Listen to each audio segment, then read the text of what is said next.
12월 26일 월요일 가장 유명한 명언. 디지털 시대가 찾아오면서 성경책 대신 스마트폰의 어플로 말씀을 읽는 사람들이 점점 많아지고 있습니다. 그러면서 앱을 쓰는 사람들이 성경을 읽는 빈도와 가장 자주 읽는 말씀도 조사할 수 있게 됐는데, 다음은 어느 해 성도들이 어플로 가장 많이 읽은 성경 구절 3개입니다. 너희는 이 세대를 본받지 말고 오직 마음을 새롭게 함으로 변화를 받아 하나님의 선하시고 기뻐하시고 온전하신 뜻이 무엇인지 분별하도록 하라.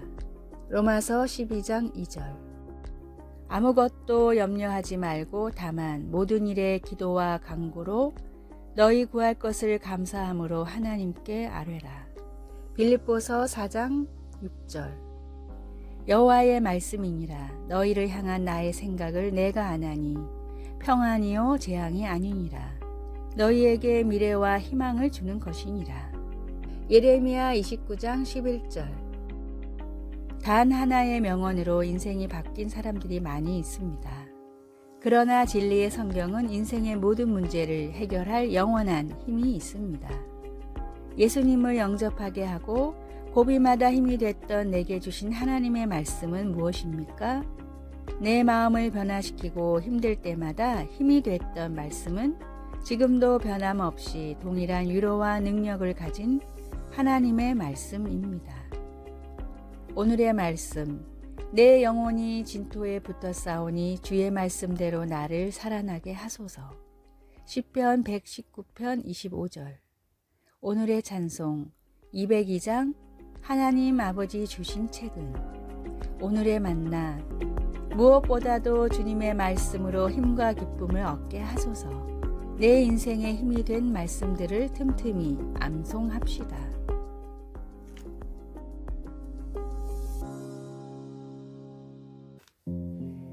(12월 27일) 화요일. 삶의 불꽃. 새해 전야에 세계의 여러 도시와 마을에서 고출력 폭죽을 터뜨릴 때 일부러 소리가 크게 나게 만든다고 합니다. 제조업자들은 원래 화려한 불꽃놀이는 말 그대로 공중을 가르기 위한 것이라고 말합니다. 연발 폭죽은 특히 지상 가까이서 폭발했을 때 가장 큰 소리를 낸다고 합니다. 우리의 걱정거리도 생각과 마음과 가정에서 폭발할 수 있습니다. 가족 간의 갈등, 관계의 문제, 직장에서의 어려움, 재정 문제, 심지어 교회의 분열과 같은 삶의 불꽃들은 우리의 감정 세계를 뒤흔드는 폭죽처럼 느껴질 수 있습니다. 그러나 우리는 이런 소동 속에서 우리를 건져주시는 분을 압니다. 바울은 에베소서 2장 14절에서 그리스도가 바로 우리의 평화라고 했습니다. 우리가 그분 안에 거하면 주님의 평화는 어떤 혼란보다도 더 커서 모든 걱정과 상처와 분열의 소음을 잠재웁니다. 그것은 유대인과 이방인 모두에게 강력한 확신이었을 것입니다. 그들은 한때 세상에서 소망도 없이 하나님도 없이 살았습니다. 이제 그들은 박해와 분열이라는 내부의 위협에 처했습니다. 그러나 그들은 그리스도 안에서 주님의 피로 말미암아 주님께로 가까이 왔고 그 결과 서로 가까워졌습니다. 그는 우리의 화평이신지라 둘로 하나를 만드사 중간에 막힌 담을 허시고. 말씀. 그는 우리의 화평이신지라. 에베소서 2장 14절. 찬송. 475장 인류는 하나 되게. 기도. 위로의 하나님, 삶의 불꽃이 놀라게 하고 불안하게 할 때 저를 당신의 평화로 이끌어 주소서. 아멘.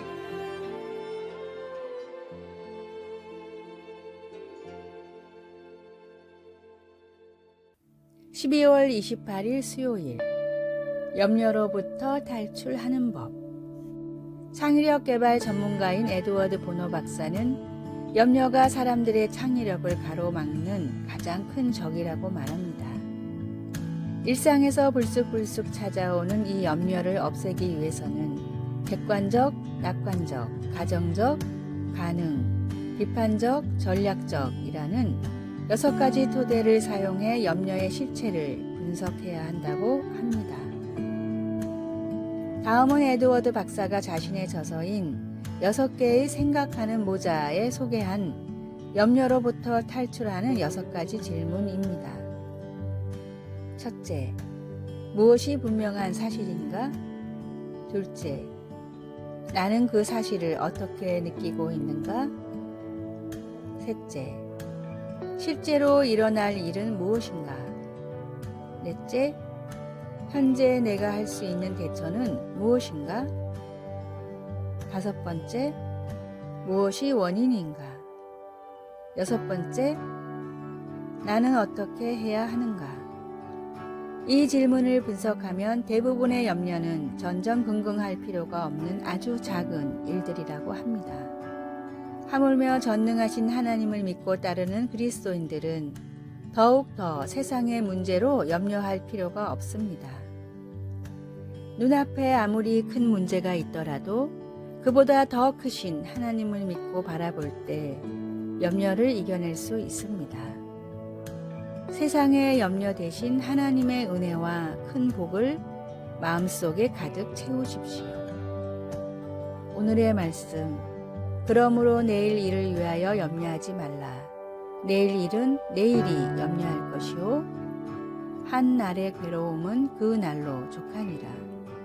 마태복음 6장 34절. 오늘의 찬송 404장 바다의 놀이 일대에. 오늘의 만나, 믿음을 통해 모든 걱정에서 벗어나게 하소서. 말씀을 믿음으로 걱정에서 해방되십시오.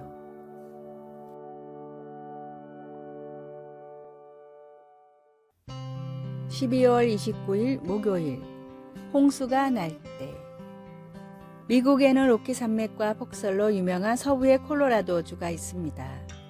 그러나 콜로라도주의 최악의 자연재해는 눈 때문이 아니라 비 때문이었습니다.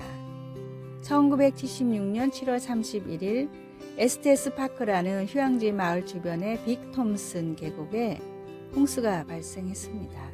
마침내 물이 다 빠져나가자 많은 가축과 함께 144명의 인명피해가 있었습니다. 그 재난에 바로 이어 그 지역에서 중요한 연구들, 특히 도로와 고속도로의 기초에 관한 중요한 연구들이 수행되었습니다. 그 폭우를 견뎌낸 도로벽들이 있었는데 그것들은 콘크리트로 그 속을 채운 것들이었습니다. 다시 말해 그 도로벽들은 확실하고 견고한 기반을 가지고 있었던 것입니다. 우리의 삶에서 문제는 홍수가 날 것인지 아닌지가 아니라 홍수가 언제 날 것인가 하는 것입니다. 가끔은 예보가 있기도 하지만 대부분은 예보가 없습니다. 예수님은 그때를 위해 주님의 말씀을 들을 뿐 아니라 복음대로 살아감으로써 견고한 기반을 만들라고 강조하십니다. 그렇게 하는 것은 우리 삶을 콘크리트로 다지는 것과 같습니다.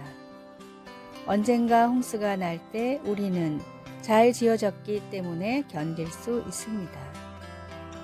그러나 행함이 없으면 우리의 삶은 무너지고 파괴되기 쉽습니다. 현명함과 어리석음의 차이가 바로 이것입니다. 가끔은 잠시 멈추어 삶의 기반을 점검해 보는 것이 좋습니다. 예수님은 홍수가 날 때 우리가 주님의 능력 안에서 굳게 서 있을 수 있도록 우리의 약한 부분들을 강하게 해주실 것입니다.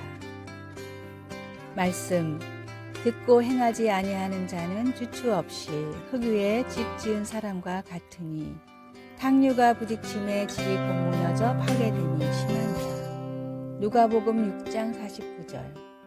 찬송 204장 주의 말씀 듣고서. 기도, 관심이 필요한 약한 제 기반을 볼 수 있게 해주소서. 홍수가 올 때 함께 하신다는 주님의 약속에 감사드립니다. 아멘.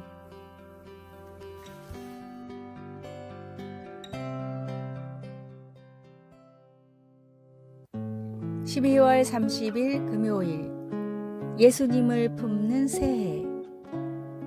사람은 가슴 속에 무엇을 품고 사느냐에 따라 인생이 달라집니다.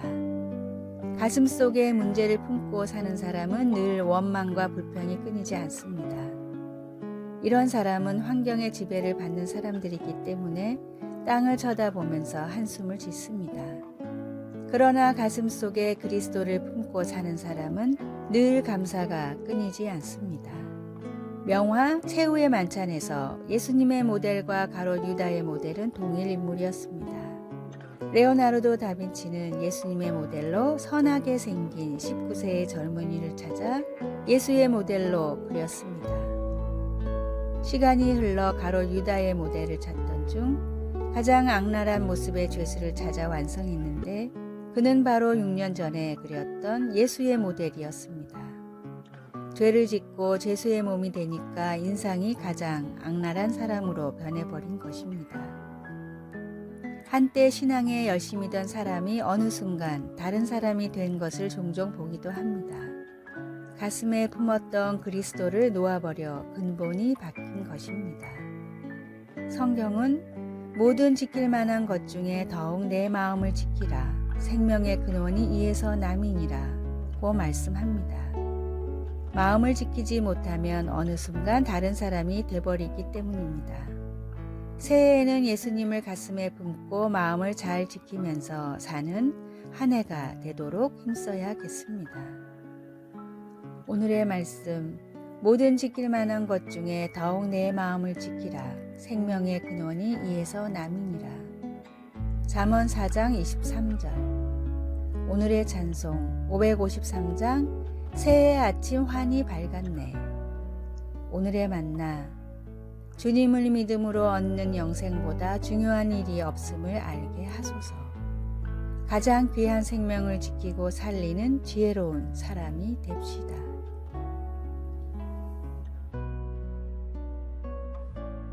아래의 빨간색 글자 구독을 누르시어 더 많은 전도의 열매를 맺으시기를 기도합니다.